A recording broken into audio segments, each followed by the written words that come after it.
How do you create a value proposition or a unique value proposition, because you want it to be unique, and communicate it in a way that gets everybody involved? And this has to do with a specific question for B2B. So I'll try to adjust this. I appreciate, founder, you asking this question. We're going to jump right in and answer for you from this perspective. But I'm going to provide a lot of generalities for you to use depending on whether or not you're in B2B or you might be in a different industry, etc. Your unique value proposition, the answer is in the name. First, you want to be unique, but value proposition. And I say this all the time, and I know founders get frustrated with me. They ask me, do you think this is a good unique value proposition? Do you think it's going to work? Do you think people want this? And I will say, I don't know. I'm not the target market. Now, if they're talking specifically to me, for example, I am working, moonlighting, trying to learn how to be a fantasy author, right? Wrote a fantasy novel, and someone who knows the pain points came to me and they said, do you think this would be valuable? Do you struggle with this problem? I was like, oh yes, absolutely. And I could provide that answer. But founders go and they ask the people who have nothing to do with that market, and they go, and this happens on Reddit all the time. Reddit, I'm looking at you. I see founders go and they say, do you think this will be valuable in terms of the whatever junk removal industry? And think about another founder, or the floral industry, or this or that. And I go, we have no idea. Why would you ask a whole bunch of other innovators and people who are in startups who will never buy? Whatever you hear from them is going to be mixed signals at best. So first, you need to figure out what is valuable to the customer. In other words, figure out first and foremost, what is value? Ask and validate, right? Validate and go through the process and use what's called the mom test. Asking me is not going to help if I'm not in the target market. I'm not the early adopter. So validate the value. Is this value to you?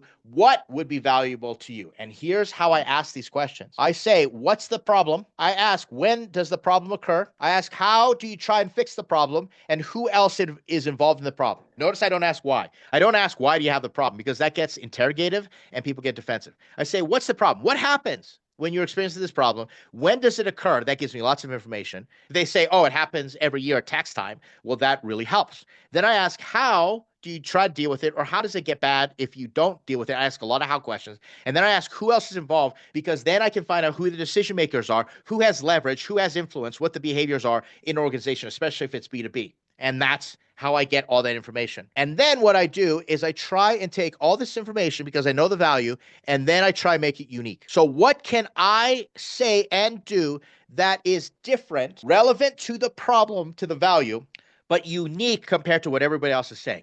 And if I can be, I know some people don't agree with me on this, but I try and be contrarian. Let me give you an example of contrarian. I was talking to a founder today, and she has this product that she's launching, and it has to do with combining OKRs, a business process, with design thinking. And my thought for her is, you need to go to the market and say, this is why OKRs suck, right? Don't go and sell OKRs, even though that's what she's doing. Go out and say, OKRs suck. And let me tell you why they suck, because I understand all the problems that's occurring for you. And here's how you want to change that to solve the problem. I've got the answer. I've got a little special process put together, and that's her product. So you want to not attack, but you want to be contrarian to get someone's attention, other than, we can help you hire. In this case, we're working with a hiring. You can talk about, hey, this is why hiring doesn't work, because people lie and the interviewers are biased, and here's how we're going to fix it.